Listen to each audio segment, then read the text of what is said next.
Call the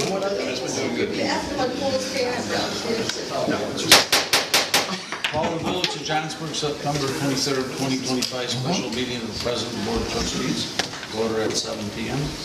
On the roll, Trustee Morse. Here. Trustee Hank. Here. Trustee Sylvanius. Here. Trustee Von Allen. Here. Trustee Mike Falk.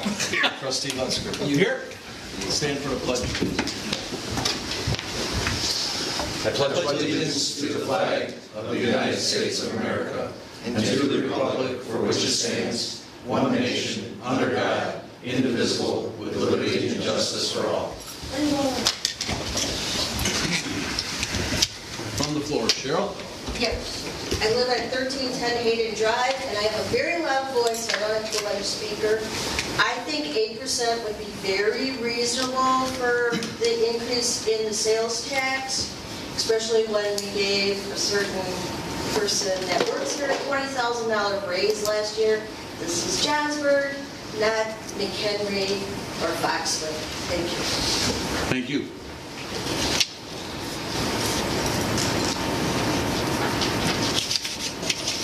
Joe. Mr. Heeman. Thank you, Ed, Mr. Henry. I just want to say a little bit to the board here. First thing I'd like to do is mention Danny Sample. I think as a Village of Johnsburg, he is a long-time person here. I think we should I would like to publicly recognize him as we lost him this last week. And I just want to put it in the minutes that the Village of Johnsburg recognized that he was an asset to our town, and the world would be a better place if we had more people like him. So I would like to just take a few seconds of moment of silence for him as official for the Village of Johnsburg.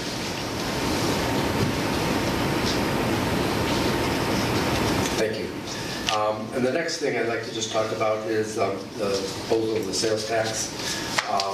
As a local business person, I did come to the board meeting here, I think it might have been February this year, and I had mentioned that being a business, that in the last year that I've had many people mention that, wow, you guys, your sales tax is like we were 7.5%, and when the county went to that extra 0.25%, but they were like, well, that's really nice of Johnsburg to have a lower tax. And I mentioned how nice it was. I have had so many people mention that, like I said, that I came to the village and mentioned that I think it's an asset that how do you grow business in Johnsburg? And it's something that I don't know how to do that, or once again, could we foster that, hey, bring your business to Johnsburg because you have less sales tax. You look at big ticket items like, I'm looking at what you guys do at Nelson's, just looking at what we do, and if there's a way to increase tax revenue by bringing business in, that's real growth, and so 2%, I don't know what I'm listening here. This is some things that we just heard about. We're going to discuss that tonight, but right. Just for clarification, the first thing I thought about is when you raise it like someplace on the boathouse, right, where you have $100,000 boat, $1,000 boat, or $150,000 boat. Not to pick on the little guy, but yeah, that could be detrimental to them going somewhere else. Right. But it doesn't, and correct me if I'm wrong, Michael, it doesn't affect anything that's registered or titled with the state. Isn't that correct? So it wouldn't affect any of those type of things. But I'm going to share with you that human water conditioning, that's going to be huge for us. And you look at one bag of salt at $7 is 14 cents. Right. But when you're making 25 cents on a bag, and how to raise that. I mean, it's very tough to deal with big box store stuff, and it will make a difference on our business. But yet, we're all in this world together. We got to figure out how it's going to be. But I'm looking at, I look here, how to market Johnsburg to get more businesses. Who wants to even go into business right now? I'm glad I'm 65 at the other end of my tail into business. But you look at what it takes to come up with that stuff. I look at some different things that I just learned about some of this tax stuff. Is why is the rush? Does it have to do it now or just some of the stuff that I didn't quite understand the push for it, and why there wasn't more discussion about it. I really think it could be a marketing thing to bring your business to Johnsburg, and maybe we can grow the true growth like that. I think it's going to take some effort to do that too. So that's why I just wanted to say. Thank you, Joe. Like you said, okay. Thanks. Jeff Flagg. Good evening. Jeff Flagg, 3313 Christopher Lane, Johnsburg. So I just wanted to speak on the sales tax increase. I understand it's positioned to be up to a 0.5% sales tax increase. As a village resident, the entertainment of that idea is a little bit frustrating. Over the past, I believe it was the tax year of 2023, our property taxes went up, I believe, an average of 12% across the village. Now to look at another increase over sales tax, I find it incredibly frustrating that we're even entertaining this idea. I do believe, from a resident's point, it's possibly unnecessary. On the other side of that, the impact of the small business in the community. Mr. Eman just spoke. You look at 301 Barbecue Supply. You look at the true small business that are charging sales tax, your retail centers, not the boathouse, where they're selling, and it's a market tax based on the county you live in, but it could affect a company like the boathouse and their small retail sales, their supply store and stuff like that. We have a lot of other small business. Obviously, it's probably not going to affect Walmart with the brand that it is, but it will affect, the ice cream store across Route 31 from Walmart. The margins are not high in business right now. Inflation is through the roof. And to add another 0.5% to everybody's spending, our families are struggling. I'm blessed to maybe not be struggling as much as others, but there are people out there who are struggling.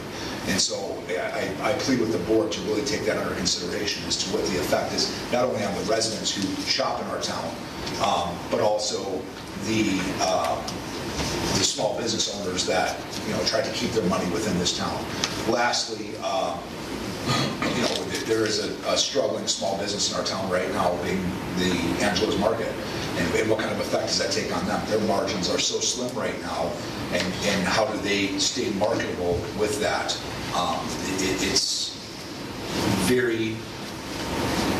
It's a very scary idea to think that we will have a vote on this and possibly even entertain the idea of it. Thank you. Thank you.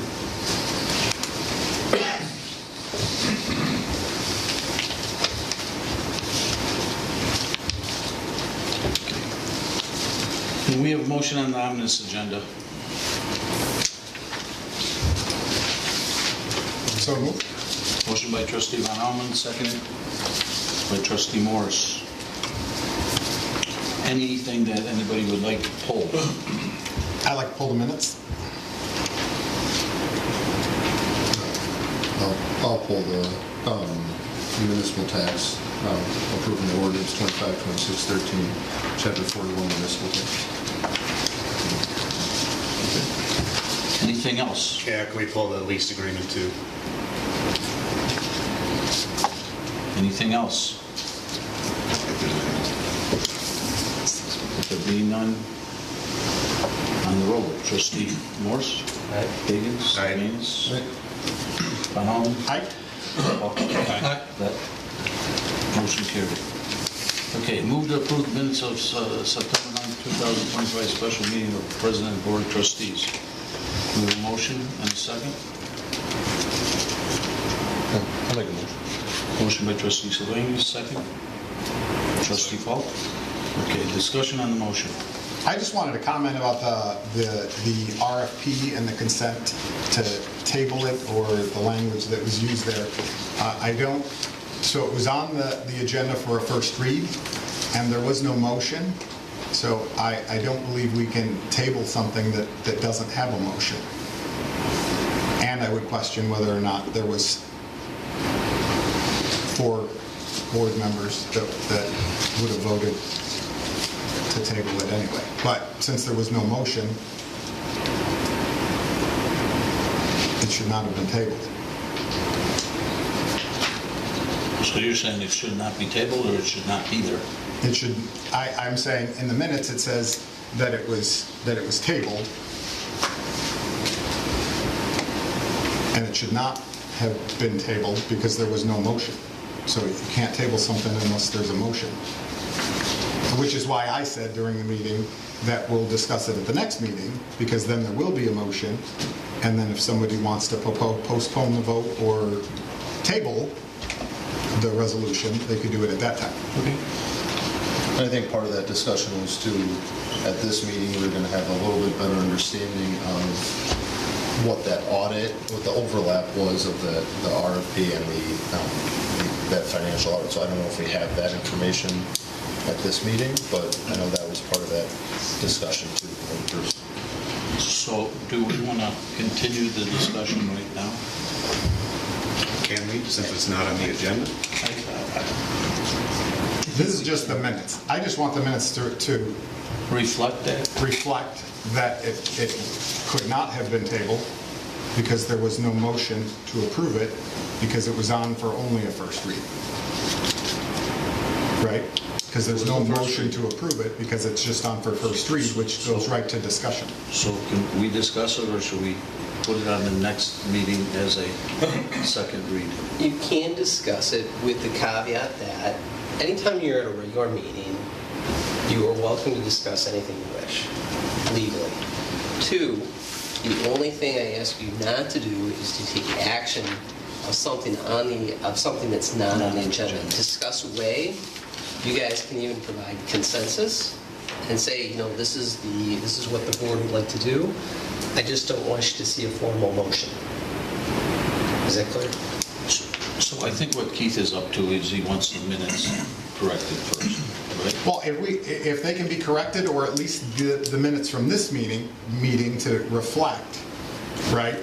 That because the minutes that we're approving now from the September 9th meeting, I don't think accurately reflect the board's opinion that night in saying that they were tabled or postponed, whatever words. Well, I guess we could all agree or disagree on that, but I guess what I'm saying, JD brought up that we would discuss that if we have more information on the audit and how that's going.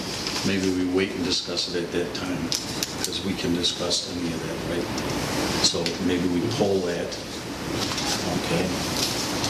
Or correct the minutes. I think we should correct the minutes if everybody feels that was done. If that's what everybody feels, that the minutes are not reflected correctly, then we should correct them so they are correct.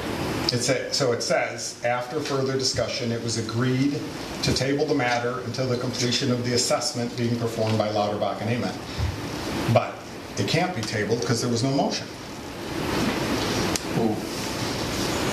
Which is why when you asked me about tabling it, I said that there'll be a motion at this meeting tonight, and then once the motion and second, if it got a second, then it could be postponed or tabled. I think it's reflected correctly that we were going to wait until we got the information, like JD is saying, from Lauterbach and Amen before we acted on that.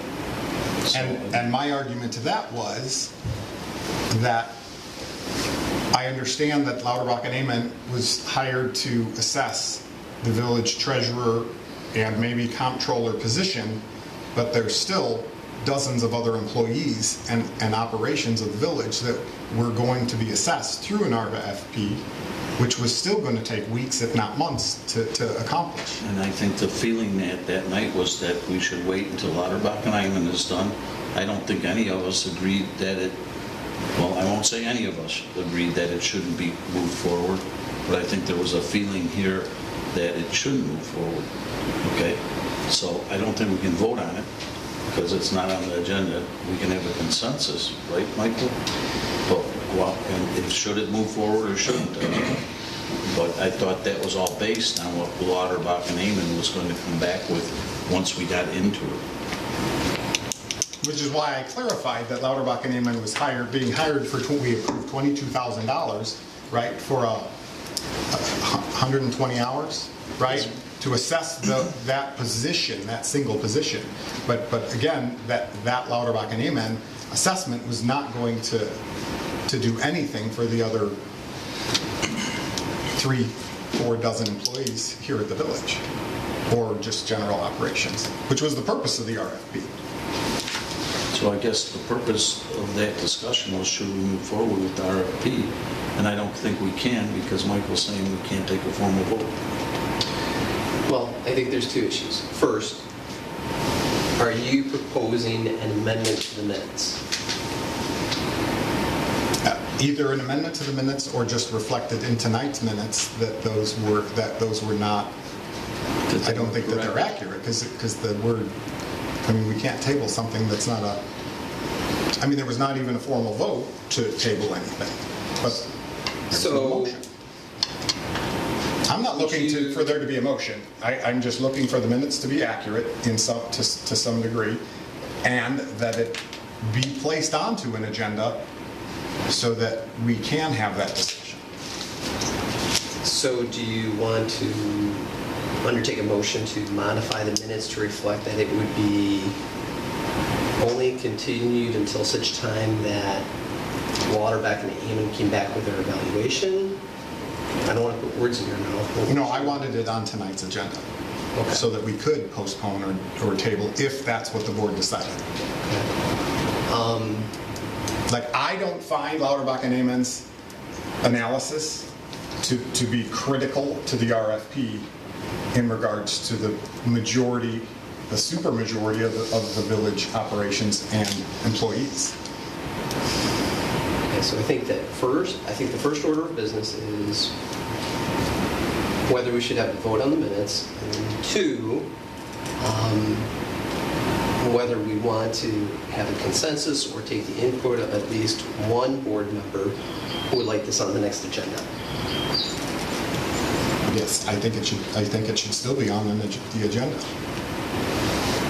Well, can we take a vote, a consensus, like you said? Should it be on the next agenda or shouldn't it be? Yeah, I don't want you guys to do a formal motion, but is that the Yeah, just the consensus. sentiment of the village board? Right. So, if I understand you right, first thing we should do is correct the minutes before we take a vote on them?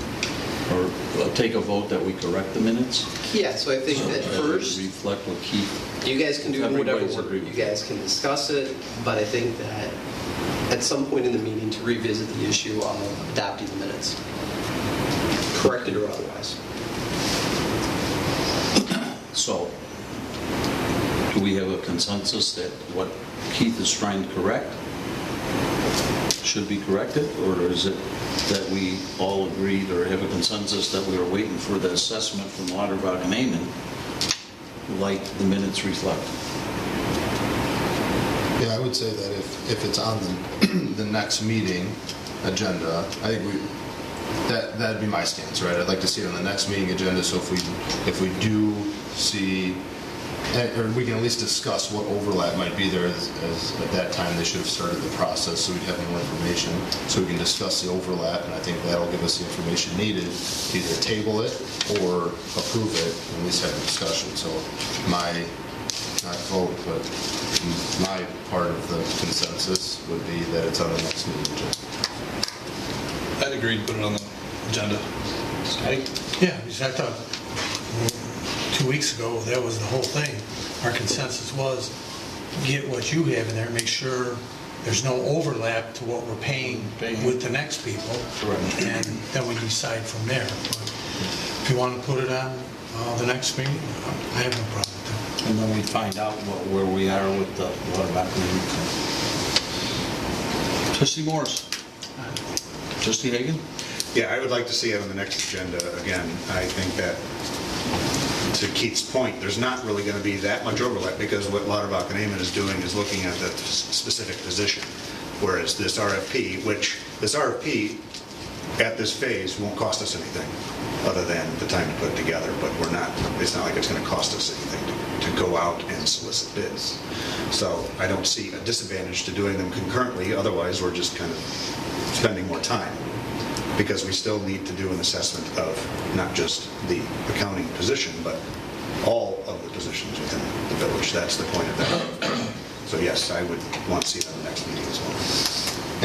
And another piece that they said with Lauterbach and Amon was they had an HR perspective in there too, so I don't know what that all entails, or if that's just more HR, the finance side of things, so I know that was kind of part of my question I as well. think that was part of it, and I think that the part of it was, is there some things that we want to add to that RFP? In other words, does that RFP cover everything that we want to have on it when we go out and get prices?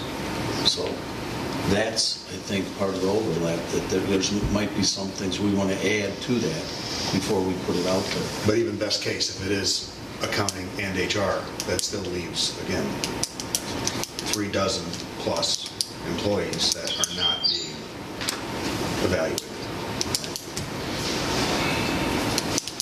It would cover two positions that we currently need desperately, but it doesn't cover everything else still. That's why I said there might have to be some stuff added to that RFP before we send it out.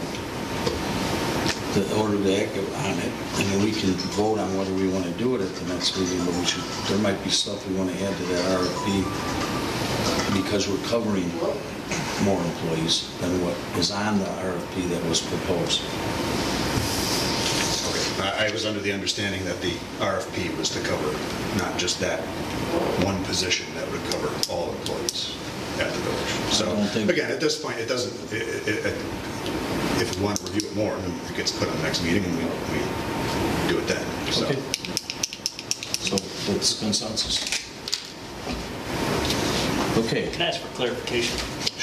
Still need the minutes. So the minutes, right? So if they're not approved tonight, I have 30 days to correct. I can present them at the October 7th meeting with the corrected, modified language for approval and still be within Opens Meeting Act guidelines?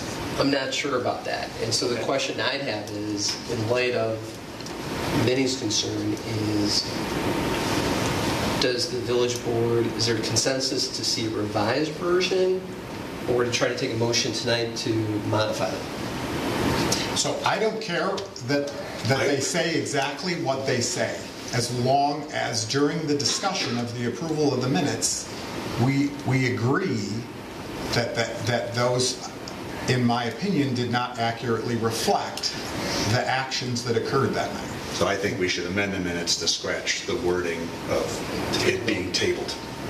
So that will be my motion, is to amend the minutes.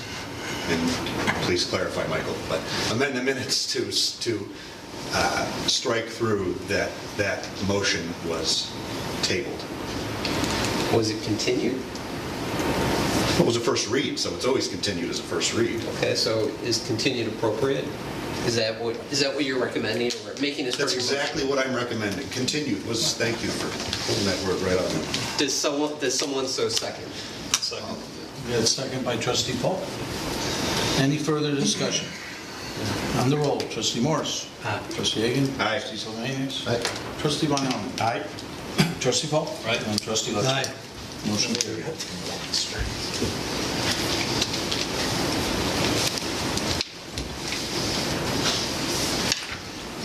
Okay, move to approve ordinance 25-26-13, amending chapter 41 municipal taxes, amending section 41.04 non-home rule municipal occupation service and use taxes of the Johnsburg Municipal Code. And we have a motion and a second. Motion by Trustee Falk. Second? I'll second it, take it to discussion. Seconded by Trustee Sylvanus. Discussion on the motion. Take clarification on when we talked about this last time, the reason that we kind of had that sense of urgency was a deadline to do that approval, and then just kind of referencing back to the email that we all received from Java. Is that deadline, and Michael, you can probably... The deadline is the 30th of this month. Right, but... If we want to collect for that quarter. For that So that you would, for the last quarter of the year, collect that tax for the last quarter. That was, if we approve it today, it would start January 1st, right? Yeah, so If we approve it at any time after October 1st, before, as I understand, before April 1st, 26, if we approve it before April 1st, if we don't approve it tonight, but we approve it before April 1st, 2026, then it can be enacted July 1st, 2026, correct? That sounds right. If the governor doesn't pull it, right? Yeah, so I mean, just realize that Before then. the village has certain windows of time in order to pass this, if you wish, to get to the Illinois Department of Revenue. They need lead time to implement this. So I think that what Trustee Hagan said about the next window of opportunity is correct. There is no, it's either do it now or you forever waive it. No, that's not accurate. And I think that what we talked about at the last meeting was the one risk that I could see is not predicting, but yes, can legislation change? Yes, this was only by referendum up until several months ago. That would be the only outside aspect that I would keep an eye on. Otherwise, it's windows of time to get this implemented if you wish. It's only by referendum for non-home, this only affects non-home communities. Yeah, so Because the home rule could do it. Yeah, home rule can always do it under their constitutional powers. We're restricted to, I don't know if the board has it tonight, but there's two ordinances cited in the, there's two statutes cited in the ordinances. In doing some research on it. Now, this was enacted a year ago? If I'm, again, and this is not my forte, but it looked like Public Act 103-0781, which is what allows us to do this, was enacted on August 5th, 2024. So, again, and that I agree that email that we got on the 22nd seemed to have a lot of urgency to it, but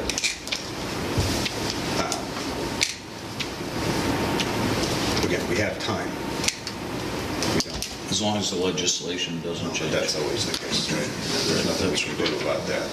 But I had asked shortly after that email went out for, and I'm sorry if I'm cutting you off, Jim, just some more details about what we're planning to do with those funds, right? I mean, I had asked what the financials were actually going to be, because, right, we've heard what were the suggested numbers for a total year? $600,000 is Yes, if it was the whole half a percent. Okay. And again, I mean, I would love to see data to back that up. And then I think my other really more pertinent question is, what are we going to be doing with that money specifically? Well, I think we talked about that at the last meeting. I mean, we talked about it in very, very generalities, Well, but I would like to know, like, exactly how it's going to be allocated. Because it can't be for employees, right? I know we talked about that, but that's not We talked about capital possible. improvements. Right. We talked about maybe helping job if they're going to do the incubator program. If you guys wanted to build that, we talked about maybe helping that. But we have this whole list of things that we want to do, okay, that I think you're aware of. Mm-hmm. But we can be more specific of that. I'm not disagreeing with that, but basically it's for capital improvements, okay? Whether the capital improvements be in the parks or wherever. You brought up the parking lot. We got the parking lot by St. John's that we'd like to, obviously they all get used. I think when Keith looked into the parking lot downtown, we were talking about $550,000, and that was like a year and a half ago, right? I think it was $800,000. That's higher enough. 350? 350 is the latest engineer cost. The latest, though. The latest, I'm talking about when we first looked into it. Yeah, no. It was like 550. Right. So that maybe was 2 years ago. So we went from 550 to 850, and we're only talking, the most we would bring in is $600,000. No, I understand that. Again, with a lot of these things that have come before us lately, I feel like we're being asked to act on something without having a lot of information to go along with it. And I feel like this is another instance of we don't, I know there was a huge list of projects, and I would love to see those things get checked off one by one, right? But how are we going to prioritize that? How is there going to be consensus for how we prioritize that? And again, what specifically are we going to be wanting to do so that we can go back to our residents and I understand the point that this doesn't affect them directly, right? It affects beyond just our residents. But still, we need to go back to our residents and saying, this is how we're being fiscally responsible with your money. But we don't have that answer today. We're just saying, we need to get this done right now. We're saying we need to get it done right now if we want to get in on that first. Right. Correct, that's what we're saying. Yeah. Otherwise, we put it off. Right. If it ain't done by... I'm saying that's a possibility, right? I want to make sure that everybody understands that it is not we do it today or we don't do it at all. It's that we can do it 3 months from now and have it go in place in July. Why would we have to wait till July? That's the first quarter of next year. That they don't do it It's on half the a quarters, year. yeah. It's Yeah, half a any tax changes are done on the first, any law changes, I believe, across the board, right? When the state enacts any new laws, they all take place either on the 1st or January 1st or July 1st. We can vote pass. It's just been my general experience with these taxes that are administered by the DOR is, yeah, I think it's roughly half a year. I know that we, like in our but I know like our business, we get a list of new laws that have been passed that are going to be enacted on January 1st, and then a list of new laws that are going to be enacted on July 1st, as though they may not be the only days, but those are the two big days in the course of a given year that new laws can go into place. Does that answer your question, Jamie? Yeah, that part does. So, a couple other things, like looking at this, I think for me, it's easier for me to look at examples and numbers and how it affects like actual businesses in town, right? So, I talked with Scott at 301 Boys. I talked to Mr. Heeman as well on the phone to kind of get an understanding how this would impact their business, right? And just kind of the snowball effect that it has. So I have my notes here, so I just want to make sure I hit all the high points. But if you look, Scott, for example, right? He sells a smoker that's $1,500. And he buys directly from his manufacturer, right? So the sales tax increase would increase the cost of that smoker, right? Because either they have to pay it in the tax or he's got to pass it on through the cost of the product.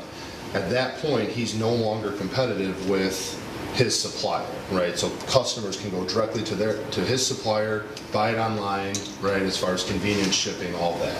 The supplier intentionally marks their price up to drive, right? So Scott buys from them. They have their price a little bit higher than Scott's, right? In order to drive into the store to buy accessories and things like that. So and this is the way Scott's explaining everything to me. Additionally, like wood pellets, right? Right now he sells them for $12.99 a bag. Fleet Farm in Woodstock sells them for $11.99 a bag. People are okay paying the higher price, the $1, right, to not travel all the way out to Woodstock. But that's outside like a perishable item. That's one of his highest selling, or quantity-wise, that's one of his highest selling ones, right? So he's nervous that if he's now at 8% or 8.25%, right, that's going to drive business away from him, and people are just going to be more inclined to go out to Woodstock and buy them, right? So right there, it's his highest quantity selling non-perishable item he's nervous about. His highest price point item, that smoker, he's nervous about just losing out right to the manufacturer. And again, I think like Mr. Flagg mentioned, the margins, right, in business are low, or margins on those products and things like that are low. The other point, oh, and then speaking with Mr. Heeman too, just looking at something, and this is just the power of the conversation, right, is that salt sale Saturdays, right, $7 a bag. Keeps numbers even, right, for change purposes. So if you're increasing 14 cents a bag, that's really putting him up to $7.25, maybe $7.50 a bag.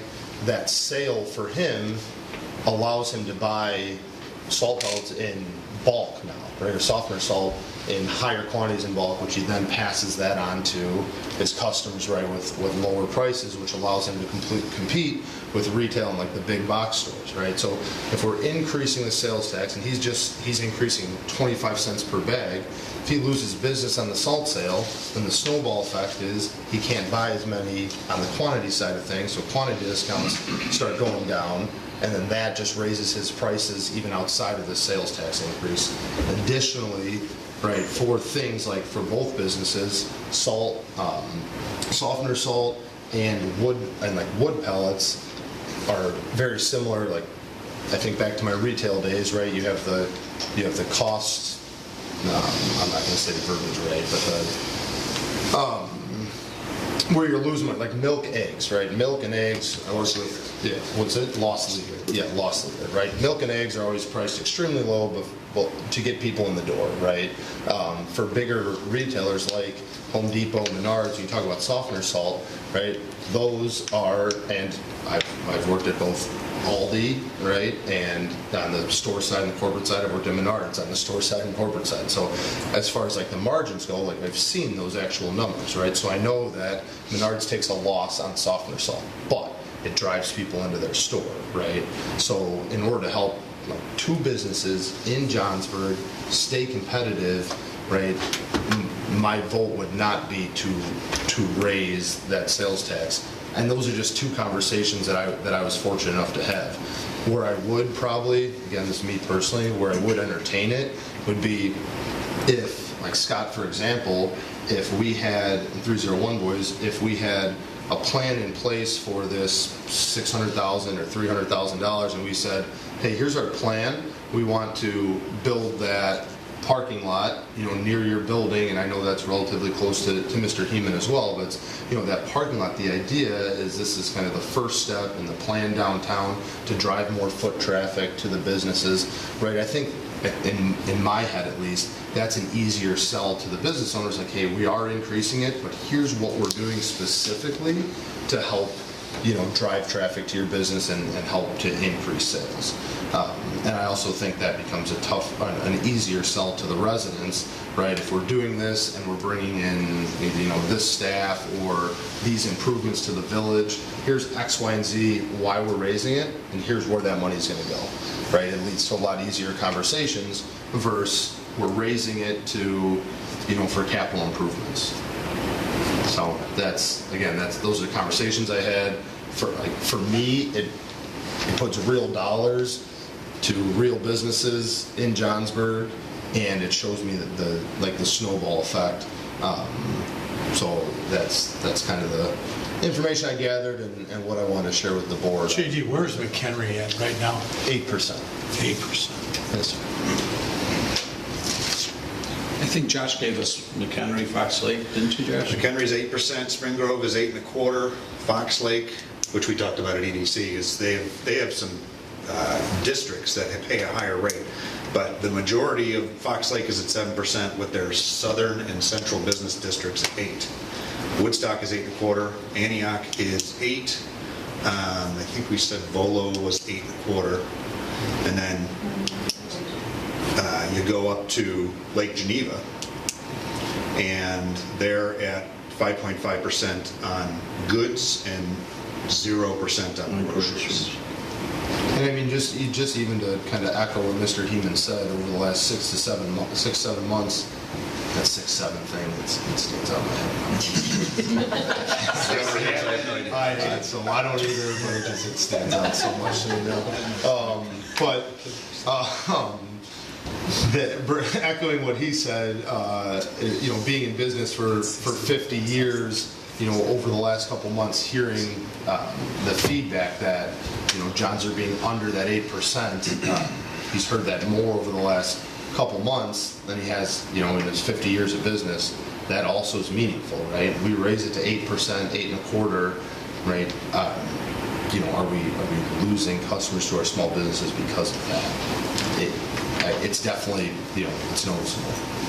And I'll also say, so Mr. King, hopefully I'm not putting too much of your business out there, but I feel like we had a pretty open conversation. But, the other thing that Illinois increased was the sales tax, or they implemented with sales tax on rentals, right? So as he's renting out water softeners, he experienced a $80,000 cost last year that he didn't previously have because of that tax that Illinois implemented on rentals, or leases, excuse me, on leases. So like his water softeners, he's leasing them out.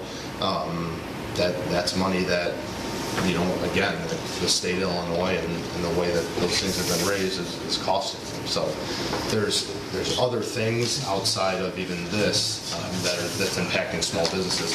I don't think, will it impact Walmart negatively? No. I mean, they could raise, they could raise costs across the board, and I think people aren't going to turn away or really even notice it, right? That's where the notice doesn't happen, but it will affect our small businesses in town that, I've never seen Walmart on the back of a JBL jersey, right? I have seen Heeman, I've seen 301 boys, wrestling, baseball, football, drama club, everything, right? I'm just trying to list things other than sports now, but other things in the community, like most of our business owners, they support us, they support our community, and I think this is kind of our way of supporting them. JD, we're right now, Johnsburg is at 7.75. Yes, sir. When was the last time that had an increase? Oh, I could not. There was a referendum. There was a referendum. Prior, yeah, I was going to say probably 16, 17, 18, somewhere in there, I would say. That was a quarter. I think, John, you were still on the board when we did that, right? So then, yeah, I came on. overwhelmingly approved. I came on in 17. It was overwhelmingly approved. Well, the other part about that is that it makes, if you go through Walmart at, 9 o'clock, 10 o'clock at night, all the Wisconsin cars that are there, it's sort of ironic that they're all shopping at Walmart here when the tax on groceries is nothing up there, and 5.25%. But it's. Yeah, I'm sure there's some dynamic we're not understanding there. There's got to be something. I mean, they do. Yeah. Walmart knows exactly why. Yeah. Yeah, it's probably those cities south of Lake Geneva. And, I mean, Lake Geneva, you got to consider, too, as a resort town. So, yeah, their taxes are cheaper, but their prices are probably a lot higher. But just generally, right? I mean, generally, I would say that we all are in generalities, but we're all opposed to increasing taxes. But the problem is, and I think, Jeff, you brought up the point, is that these seem like small amounts, right? Same thing with like tariff increases or just general price increases. They all seem like kind of small amounts, but they're all additive, right? You don't replace one with another one, or one doesn't come off when a new one comes on. So they're all being added together. So yeah, I mean, it seems like 0.5% does not total to be much, but when you add it to everything else that has changed over the course of the last number of years, yeah, I mean, everything gets to be a lot more expensive. So, well, we were talking about all the services, like the cable companies, we're missing all that revenue that we used to get. Yeah, and all of our costs are going up. I mean, it sucks. It's just part of the environment right it is, now. but again, I mean, I think taxes should be a last resort, right? Really, we should be, and I know it's easy to say, but we should be adding more revenue to the village through growth, right? I mean, that's ideal, is that we're still keeping our base, and then as growth comes in, we're just adding on top of that with the new businesses. It's obviously been tough, and we don't have a huge area of opportunity, particularly for that larger format retail. So, that makes it difficult to add additional revenue that way. But really, I mean, again, my personal feeling is that raising taxes just at all should be an absolute last resort. And if you do, it needs to be very well justified. Jamie, you wanted to comment on what we lose by utility tax, right? Because of the fall, maybe because of fall. Well, everything, like in my business, stuff is going up 20 and 30%, all my materials. And I have to, take the hit to do that, because I can't, like Mr. Heeman was saying, you can't give everything back to the customer, charge them on it. But, we're missing the cable, the home phones, all the taxes from that. And like you said, the parking lot went up, what, $150,000 in 2 years? And if we were ever to do that project, I mean, this money would be fantastic for it. It does stink that we can't use it for building our police force or other jobs in our village, but, you know, all these things are just, everything's going up, and I'm looking at it as, it's 0.5%. I don't want to raise it all, but it's 0.5%, you know. And can we dictate where these funds would go? Can we separate those, and the board comes up with a list of, this is what we want to use it for? I don't know if you can. Well, I think we can. I mean, it's no different than a capital fund. Like we have capital funds for, you know, the village hall. We have a capital fund for the wastewater treatment plant. We got the capital funds for public works. We put money in those funds, so if something goes wrong, we can pay for it rather than borrow the money to do it. So I think we could even have some type of capital fund for this new tax and then come up with ideas. I mean, I think we could all sit here and come up with ideas of what we can use the money for. And we're losing the money, like you're saying, on the franchise taxes because of the cell phones being much lower than they were before, and some of those, you know, people with cable TV not using it and streaming and all that other stuff that enters into it. Okay. Big money that we've lost already. But we can recapture that. Like, there's streaming tax that we don't take advantage of. So like, there's probably ways to offset. That's still implementing a new tax, right? Yeah, but if you're talking about offsetting, a cable tax with a streaming tax, then like almost like a, you know, that would be I don't say that was a wash. I'd have to look into that more, but that there are things that are in place for losing Gaming tax. Gaming tax is one that has grown gaming tax over time. And it will probably keep growing. Right, I would agree. So again, as you know, and obviously we're still running a balanced budget, so we're not in a position that it's like we need this money to be able to operate the gut. But no, we're not broke. The idea is, if we want to do some of these projects, how we pay for them. Right, no, I agree. And I would love to see these projects get done. Right, I absolutely agree that these we could have no problem coming up with a list of things that we want to spend the money on. I'm just saying, like you mentioned, the water and sewer capital fund, right? That money is already planned. That money has a plan for it.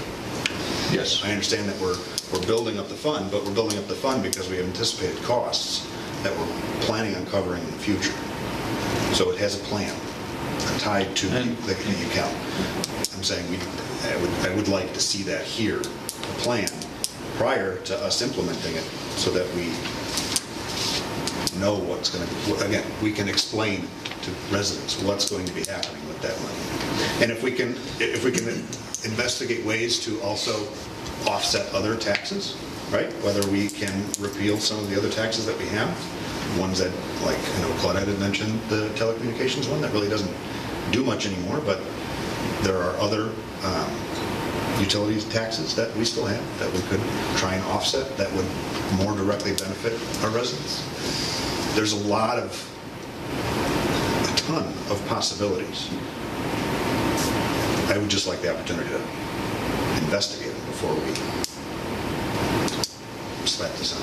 Just a point of history, as John said, the last time this came about, we had a referendum that was passed by the residents. And the reason it was overwhelmingly passed was because as it exists today, when the village spent a tremendous amount of time in capital developing the retail corridor, to develop a retail sales tax revenue, which was basically non-existent in the village.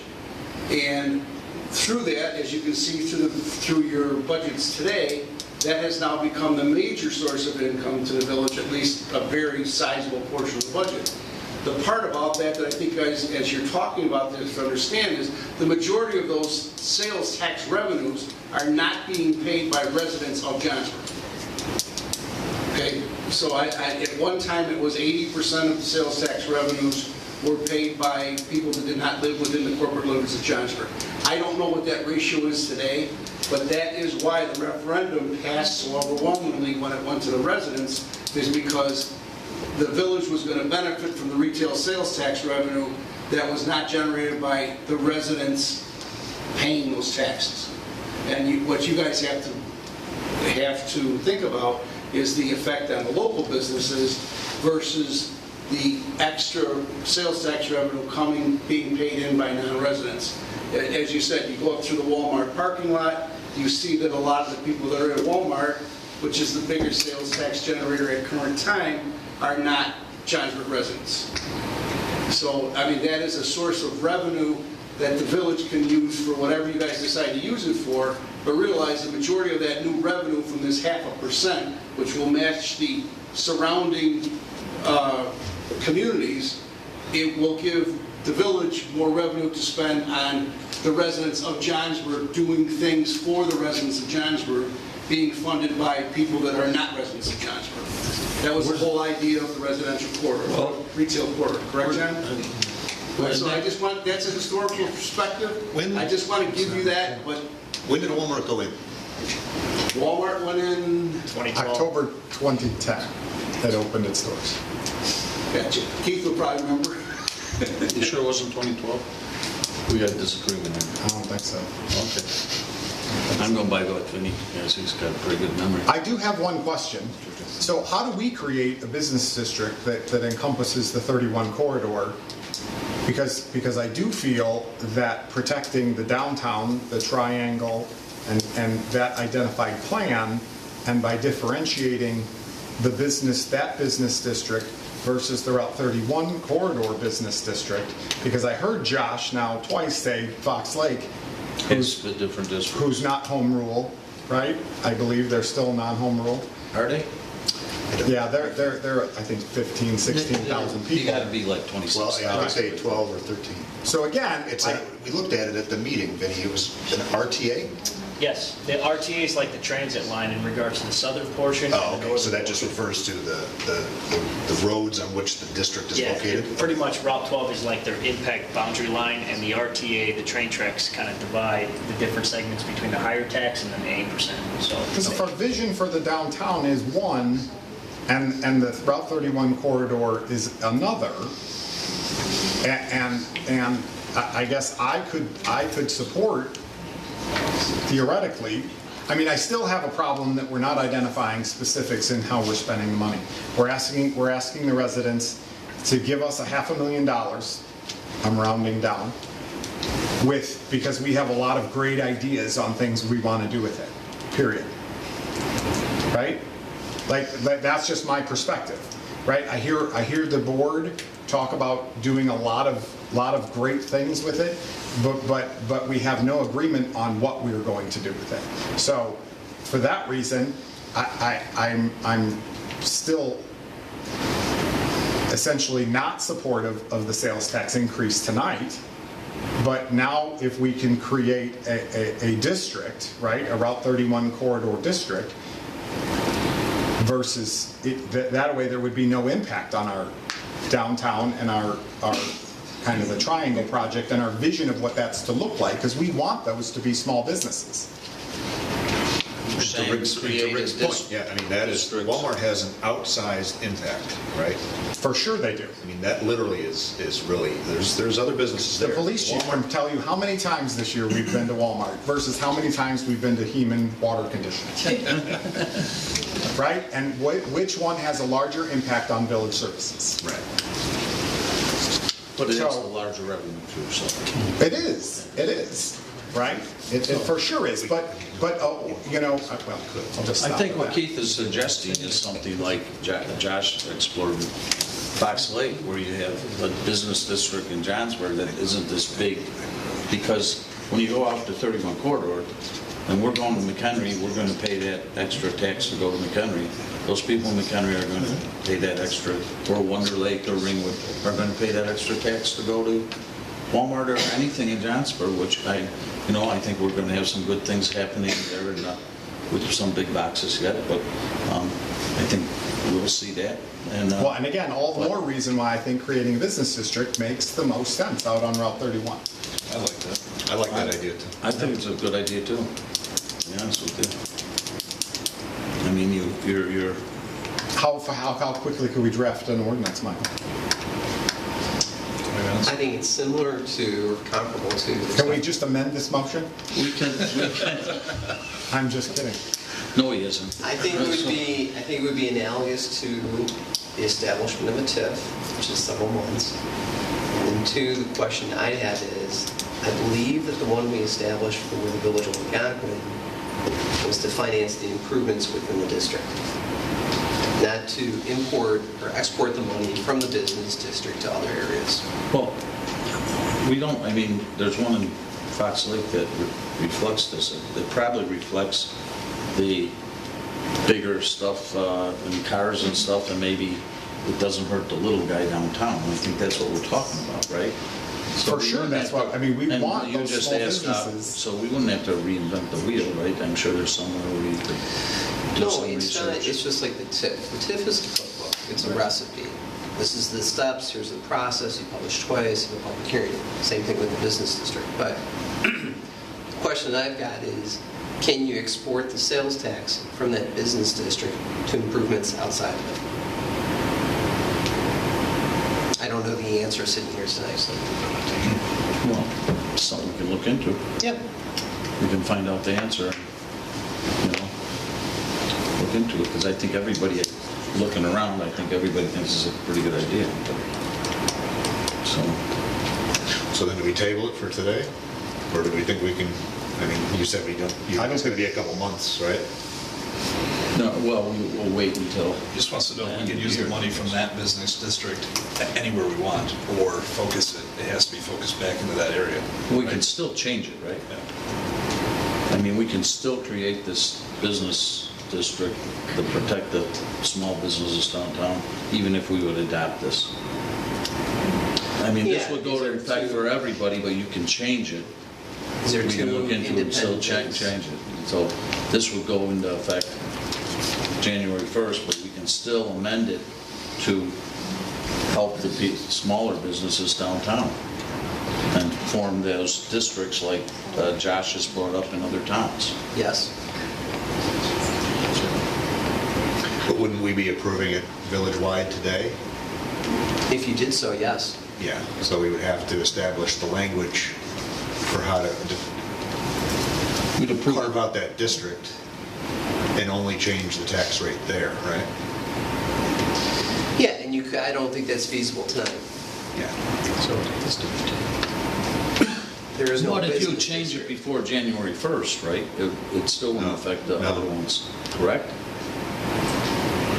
No, if we don't change it, again, maybe, I think I'm understanding it correctly, but if we don't change it by October 1st, if we don't put the ordinance in place by October 1st or September 30th, we don't have the opportunity to put the ordinance in place again until April 1st, 2026, to Correct. then enact to start July 1st, 2026.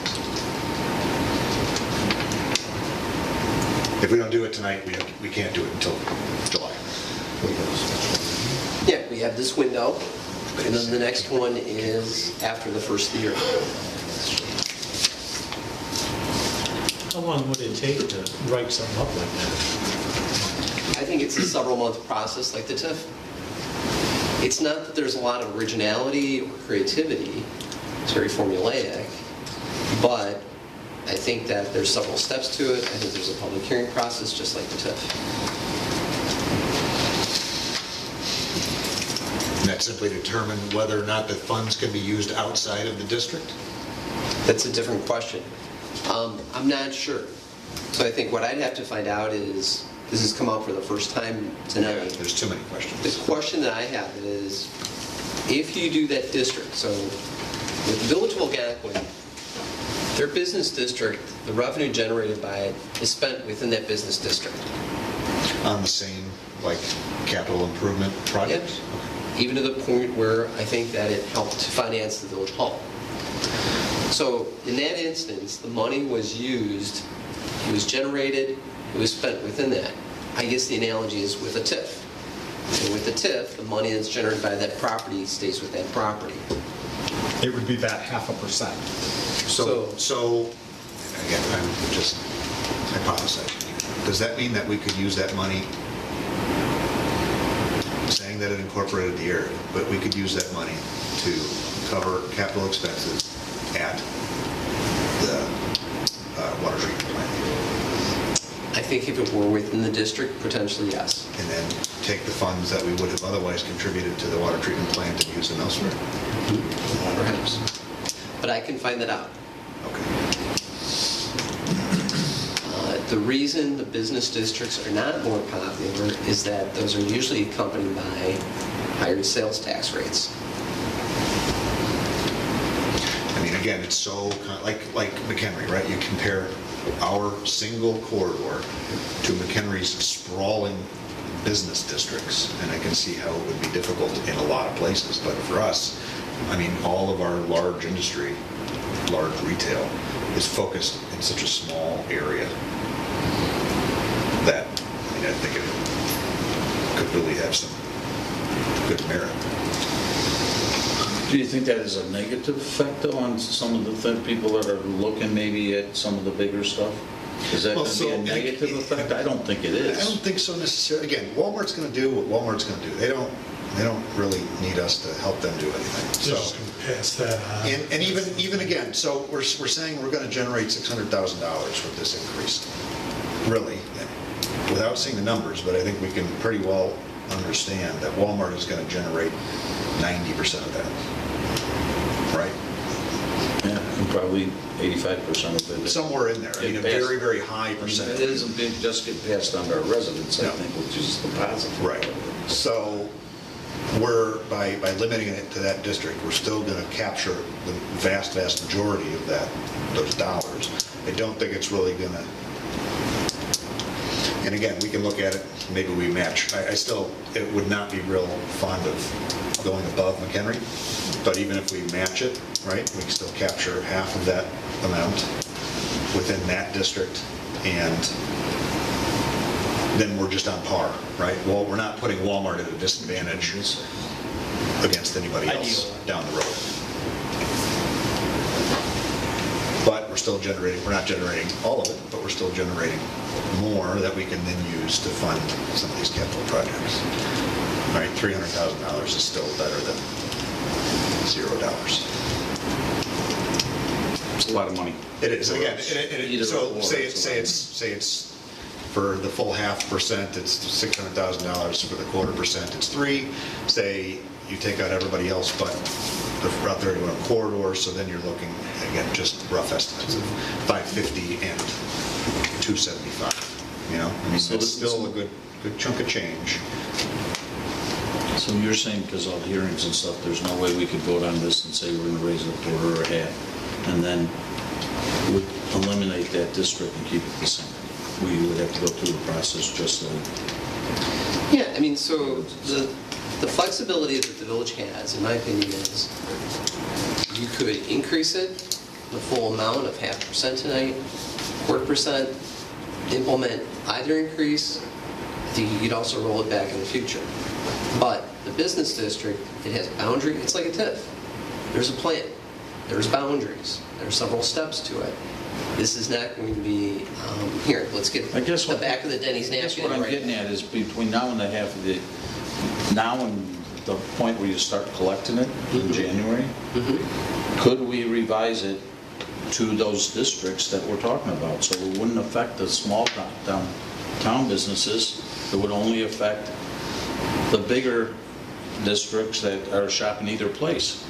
You know, can we do that in the time frame between now and January when you start collecting that tax?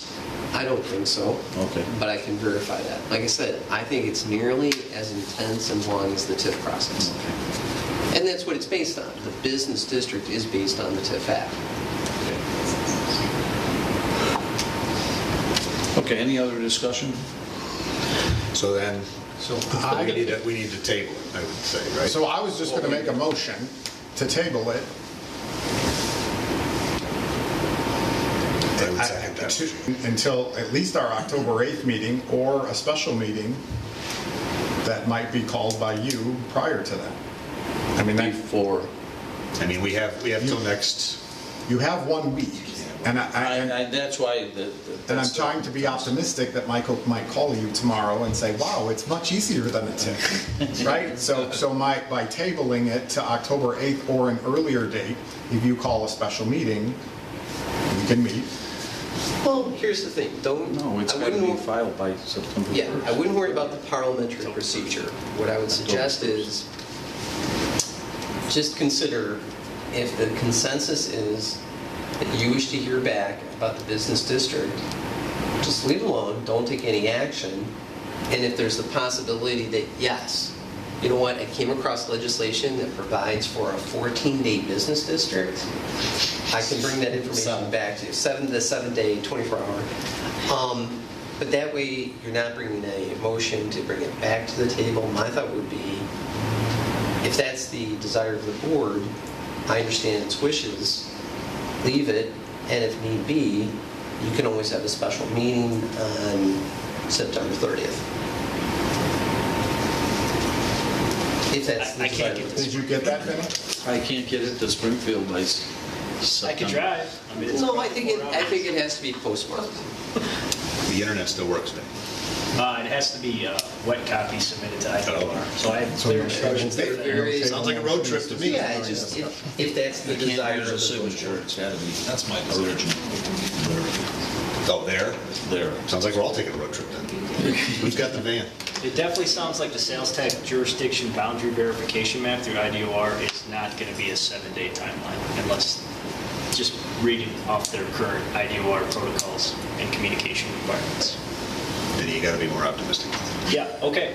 Springfield tonight. I can be there by Monday. So let's find out if that's the desire. Let's find out if that's feasible within the relevant time frame, and if that's the desire of the board.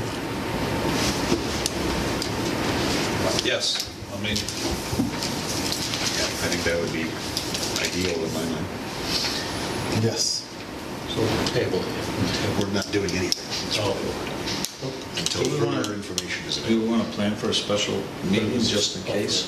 yes. Right, but we're Would just that be, not really. It's in discussion. as long as it's postmarked, you think we're okay, right, Michael? Yes. Yeah.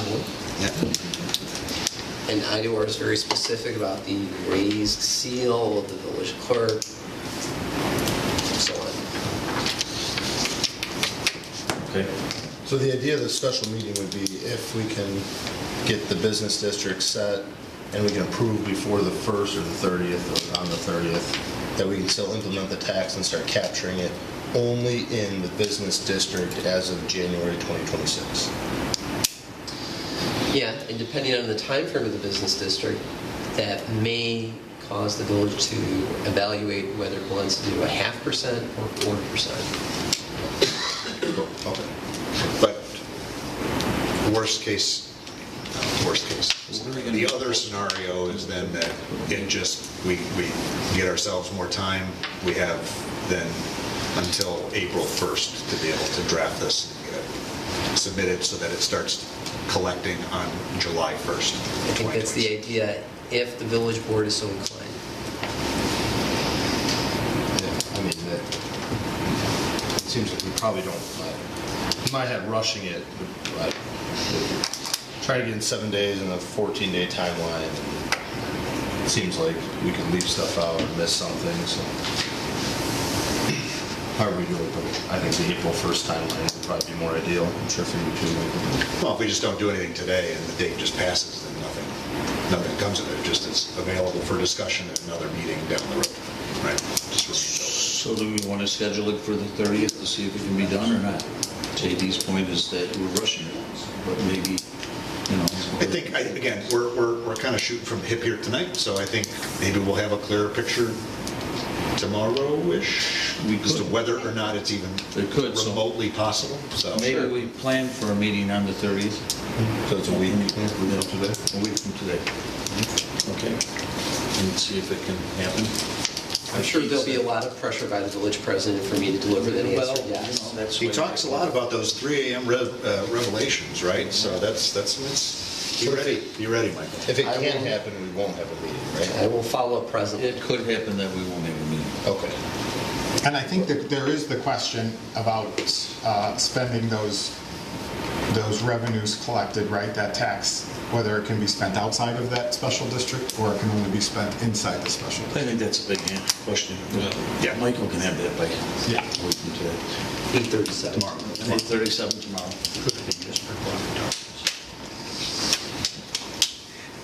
Okay.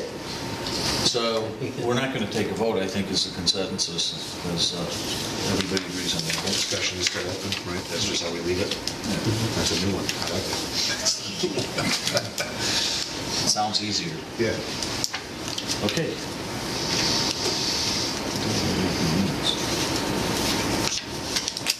Okay. On the president's report. We're going to do the... I lease agreement. Move to approve lease purchase agreement with U.S. Bank for the purchase of police radios. Okay, I'll make a motion. Yeah, I'll make a motion for it. I'll second. Okay, motion by trustee Hagan, trustee by trustee Falk.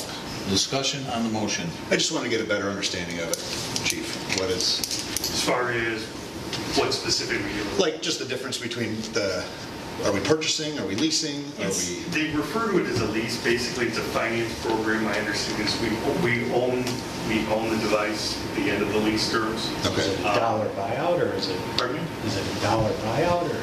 It's broken down into a 5-year financing plan.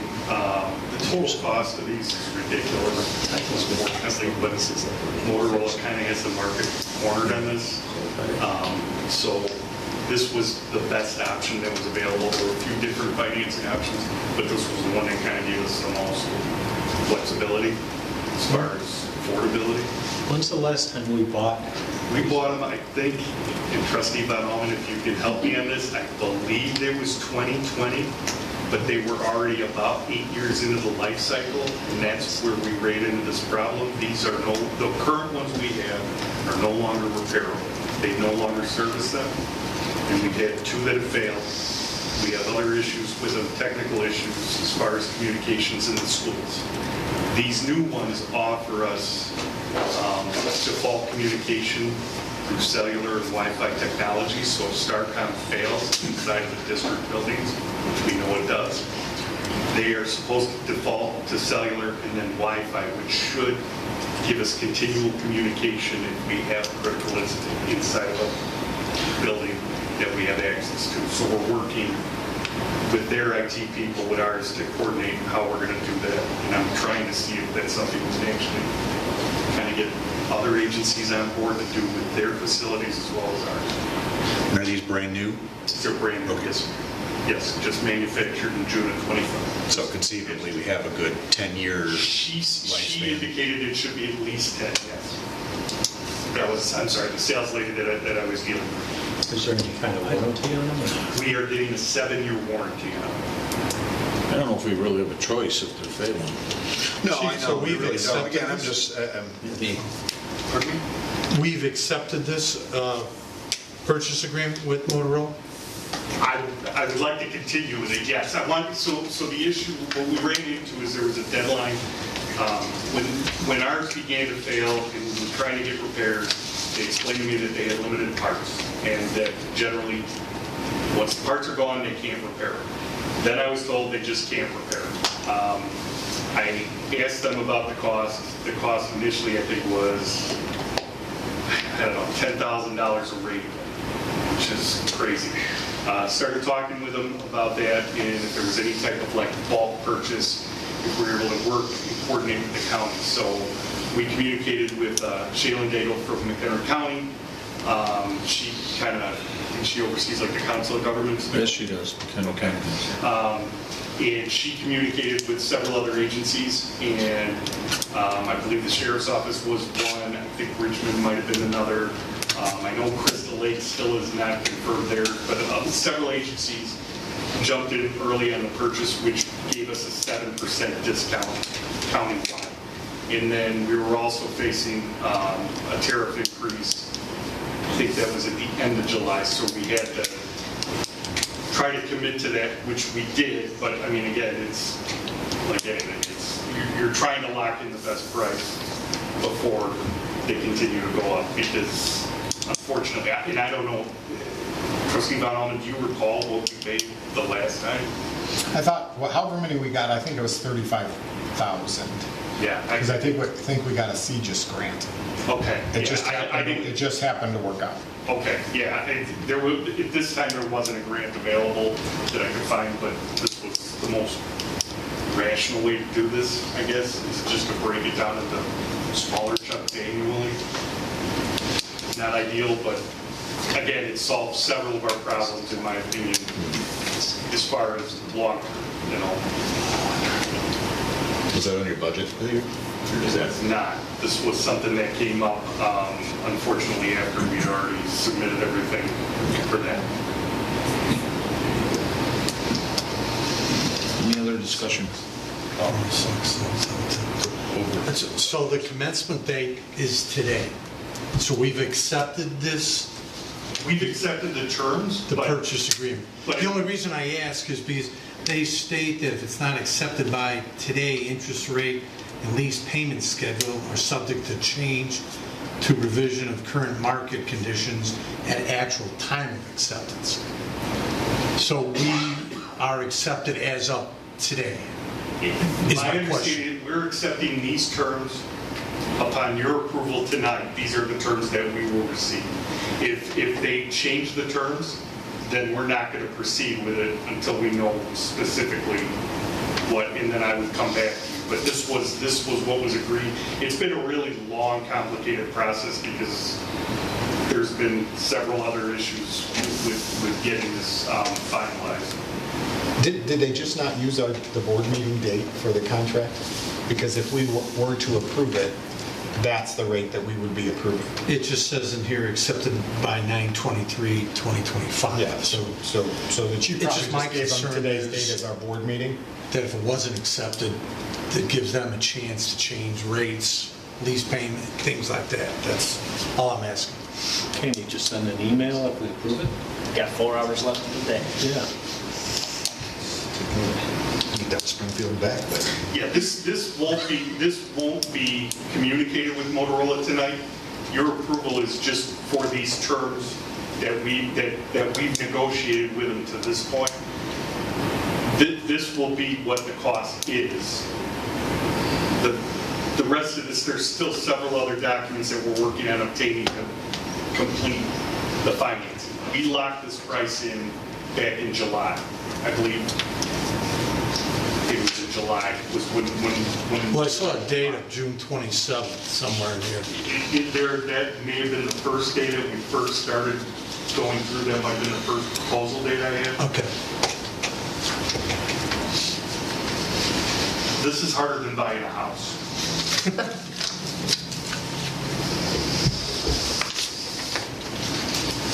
Any further discussion?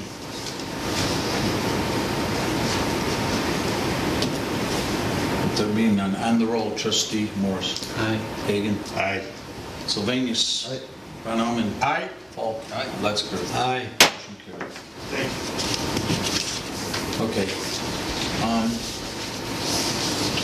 When the background checks are all, we have our new business that's going into the Legacy Restaurant site.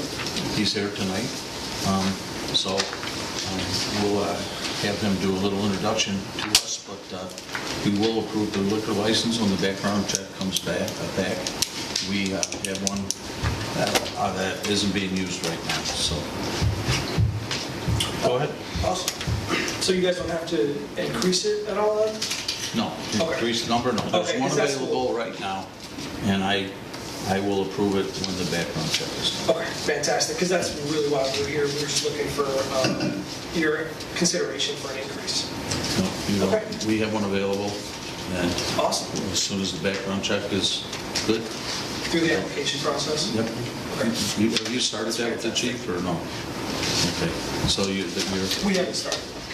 the most important part is to get with the chief, get the fingerprint and the background check done, and in the Johnsburg. All right. Thank you Okay. guys so much. Can you explain the business? Oh, yeah, of course. So we're looking to start a golf simulator and lounge and bar. It's Suite E4 at the Shops at the River. Open to. The old legacy restaurant. Yeah, yeah. And it's perfectly built out for what we're looking to do. I mean, the flooring's all in there. The ability to serve food eventually is in there. The building, I think it's 5,500 square feet at that location. So it's a perfect location for us. Where's the location? It's The at old Shops at the legacy. River. Right next to K Jewelers. Jason Penny. That used to be there. What's your target opening? Well, we're still waiting on a few things. We're waiting on some funding, we're waiting on approvals, but we would like it to get in there by next October at the latest. Well, given that the building is partially built out already, we shouldn't have to spend too much money in the build out, maybe just a few increases and stuff like that. But That location, that Suite 4 or whatever is Suite E4, yeah. secure with the owner of the... Well, we've been talking to him. We haven't signed a lease or anything yet. Okay. We wanted to make sure that there was room for a liquor license before we sign the lease. I got one available, so Beautiful. and if you can get your background, I'll approve it right away. All right. Thank you guys so much. Congratulations. Good luck. Welcome.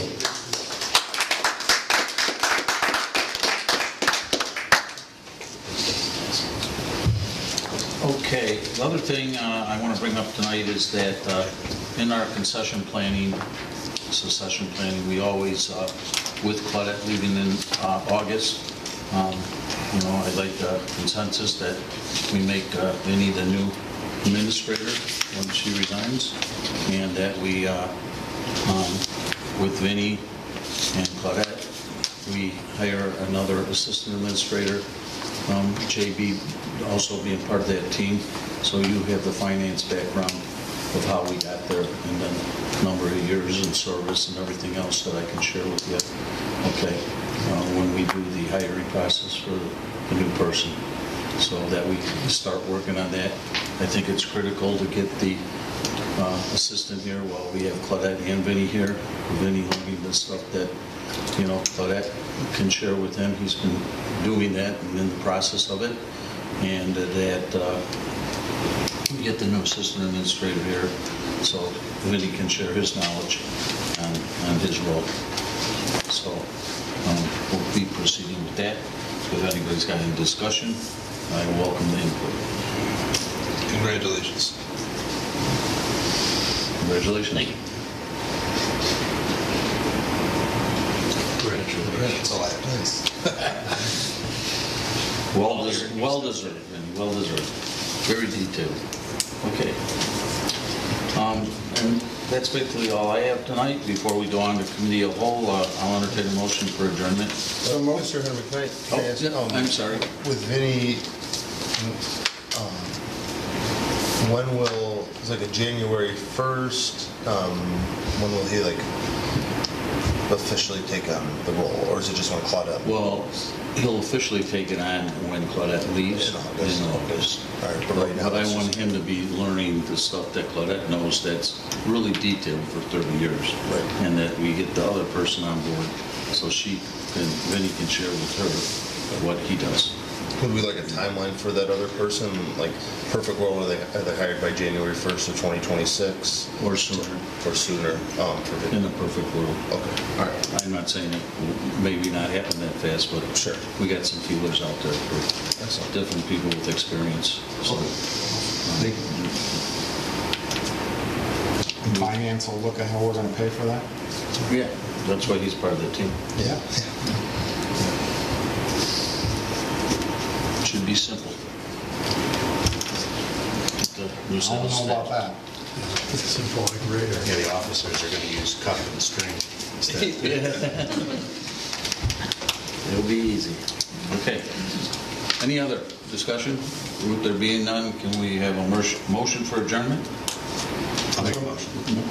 Motion by trustee Morris, second by trustee Hagan. On the roll, trustee Morris, trustee Hagan, trustee Sylvanus, trustee Von Allen, trustee Paul. Aye. Motion carried. Does anybody want some water before we go into the next meeting? If we do, we'll take a short break here. Congratulations.